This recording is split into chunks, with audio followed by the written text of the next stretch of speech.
Episode number 4, deferred delivery. Okay, so now we're getting into the understanding of some liquidity concepts, and like I said in the introduction, I'm giving you guys a liquidity masterclass here. Okay, very few people understand this concept right here of deferred delivery. Okay, some of you have probably never even heard of it.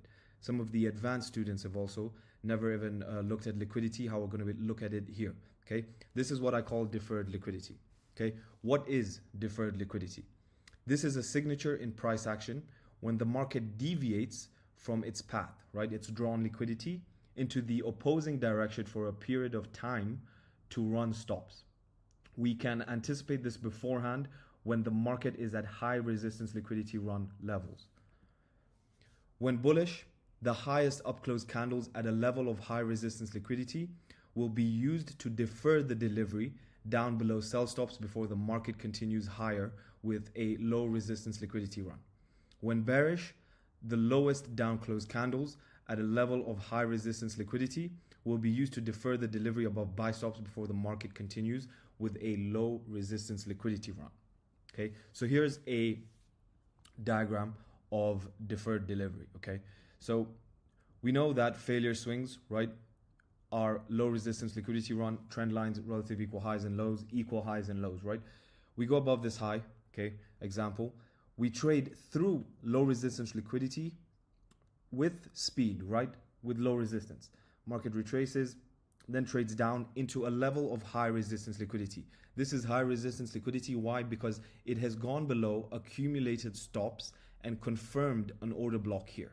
When the market trades into the order block, right, at a level of deferred liquidity, it's going to deviate, right? This is what deferred liquidity is, right? It's deviating from its path, right? It's drawn liquidity down here at a level of high resistance liquidity. You anticipate this to happen at the order block, okay?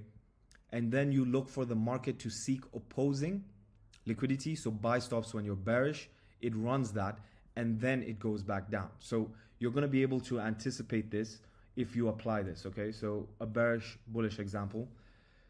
Low resistance liquidity here gets run through easily. We retrace, start to expand higher where we're noting this. Now, when you're at a key level here, okay, and you're expecting the market to have a reversal, okay, that lowest low, everything to the left, right, in market maker buy and sell model terms, everything on the left is the sell side of the curve, everything on the right is the buy side of the curve. You want to look at areas of the curve, right, on the sell side of the curve where buy stops have obviously been accumulated. Okay, at that point here, the highest up close candles are going to defer the delivery below a short-term low before running up high. Example of this, the market is in a dealing range here. We have a discount low to premium high. The market retraces down into a discount key level by this fair value gap, and then we start to trade higher here. Okay, and the market looks like it's obviously reaching for this high. But notice here, this high is extremely high resistance. Why? Because it runs stops multiple times. Okay, so this is an area of high resistance liquidity. Now, if we drop to a lower time frame, the highest up close candle, right? If this is a level of high resistance liquidity, the highest up close candle is going to do what? It's going to defer the delivery where below a short-term low when you're bullish to then run up through the high. So we reach an area of high resistance liquidity, the highest up close candle. Now we anticipate, right, a short-term low to get run out. So this is what you should start anticipating in your charts when you see this. Start looking for those sell stops when you're bullish, right? When we hit an area of high resistance liquidity. The market then defers its delivery below the sell stops. Once it's deferred its delivery below the sell stops, it engineers more liquidity above these highs here. So the reason it does this, right, because so many stops have been run here, okay, it needs to do this deferred delivery to engineer more liquidity, because now you have this high and this high, making this relative equal highs, low resistance liquidity now. So it goes from high resistance here. When it defers delivery, it becomes low resistance, and what happens next is from a key level below those sell stops, bang, then it becomes low resistance liquidity again, right? This is going to really help you guys because a lot of people don't understand this, right? And you could be trying to trade some kind of PD array here, right, at a level of high resistance liquidity, but it's not going to use that. It's going to seek a low because it needs to grab more sell stops and engineer more buy stops. And once it's grabbed those sell stops, it will then attack the buy stops. Okay, example here. You can see here, we've had this low run, okay, accumulated.